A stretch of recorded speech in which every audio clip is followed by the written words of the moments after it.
SRM ஹோட்டலை அரசு கையகப்படுத்தி இருக்கிறது. விவரங்களோடு செய்தியாளர் கிருஷ்ணா இணைக்கிறார். கிருஷ்ணா, தகவல்கள் என்ன?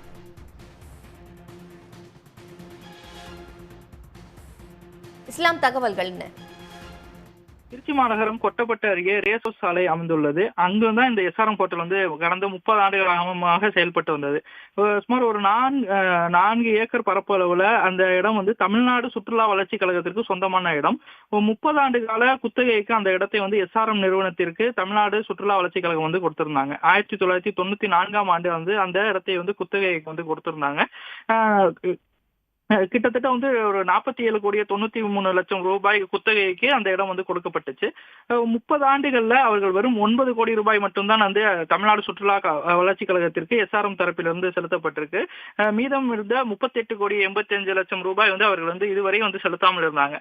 இந்த நிலையில தான் அவர்கள் அந்த 30 ஆண்டு கால குத்தகை காலமும் கடந்த ஆண்டு ஜூன் மாதத்தோட நிறைவடைந்துச்சு. அந்த கடந்த ஆண்டு ஜூன் மாதம் 13ஆம் தேதி அந்த குத்தகை காலம் நிறைவடைந்த நிலையில தமிழ்நாடு சுற்றுலா வளர்ச்சி கழகத்தினர் இந்த ஹோட்டலை கையகப்படுத்துவதற்காக வந்தாங்க. ஆனால் அப்போது அவர்களுடன் பேச்சுவார்த்தை நடத்திய ஹோட்டல் நிர்வாகத்தினர் இது தொடர்பாக உயர்நீதிமன்றத்தில் வழக்கு தொடர்ந்துள்ளதாக தெரிவித்தனர்.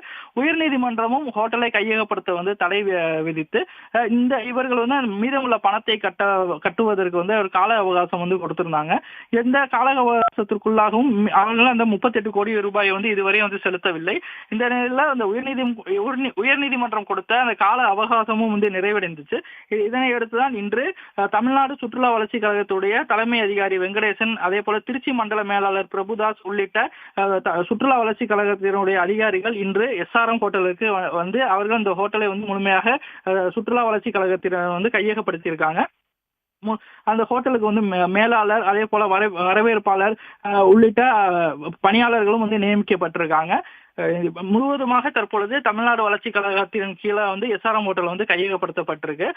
கையகப்படுத்தப்பட்டிருந்தாலும் ஏற்கனவே அந்த ஹோட்டலில் தங்கியிருக்கக்கூடிய விருந்தினர்களுக்கு எந்தவித பாதிப்பும் இல்லாத வகையில் அவர்கள் தொடர்ச்சியாக அவர்கள் எவ்வளவு காலத்திற்கு அந்த ரூம்கள் எடுத்திருந்தார்களோ அதுவரை அவர்கள் தங்கலாம் என அனுமதி அளிக்கப்பட்டிருக்கு. அதே போல அங்கு பணியாற்றுபவர்களுக்கும் எந்தவித பாதிப்பும் வரக்கூடாது என்பதற்காக அவர்கள் தொடர்ச்சியாக அங்கு பணியாற்றக்கூடிய ஊழியர்களும் பணியாளர்களும் தொடர்ச்சியாக அங்கு பணியாற்றலாம் எனவும் தெரிவிக்கப்பட்டிருக்கு. இது தவிர அலுவல் முழுமையாக அந்த ஹோட்டலை கையகப்படுத்துவதற்கான மேல் நடவடிக்கைகளிலும் சுற்றுலா வளர்ச்சி கழகத்தினர் ஈடுபட்டு இருக்காங்க. எந்தவித அசம்பாவிதங்களோ பிரச்சனைகளோ வந்துவிடக் கூடாது என போலீசாரும் ஹோட்டல் பாதுகாப்பு பணியில ஈடுபட்டு இருக்காங்க. இதற்கிடையே எஸ்ஆர்எம் தரப்பினர் மீண்டும் உயர்நீதிமன்றத்தை நாடியுள்ளதா அவர்கள் தரப்பிலிருந்து தெரிவிச்சிருக்காங்க. இந்த உயர்நீதிமன்றத்தை நாடி மேலும் கால அவகாசம் கேட்டிருப்பதாக தெரிகிறது. அது தொடர்பான உத்தரவு இன்று மாலை அல்லது நாளை வரும் என எதிர்பார்க்கப்படுகிறது. அதில் ஒருவேளை எஸ்ஆர்எம் ஹோட்டலுக்கு சாதகமாக உயர்நீதிமன்றம் உத்தரவு அளித்தால் மீண்டும் தமிழ்நாடு சுற்றுலா வளர்ச்சி கழகத்தினர் ஹோட்டலை எஸ்ஆர்எம் தரப்பினருக்கு கொடுத்து விட்டு உயர்நீதிமன்றம் எவ்வளவு கால அவகாசம் கொடுத்துள்ளதோ அதுவரை அவர்களுடைய கட்டுப்பாட்டில் கொடுத்து விட்டு செல்வார்கள். இல்லை என்றால் தமிழ்நாடு வளர்ச்சி கழகத்துக்கு முழுமையாகவே அவர்கள் இந்த ஹோட்டலை எடுத்து தமிழ்நாடு வளர்ச்சி கழகத்தின் கீழே அவர்களது அடுத்த கட்ட நடவடிக்கைகளையும் இந்த ஹோட்டலை முழுமையாக கையகப்படுத்தக்கூடிய நடவடிக்கைகளும் ஈடுபடுவாங்க. உடனுக்குடன் செய்திகளை தெரிந்து கொள்ள சன் நியூஸ் பெல் ஐகானை கிளிக் பண்ணுங்க.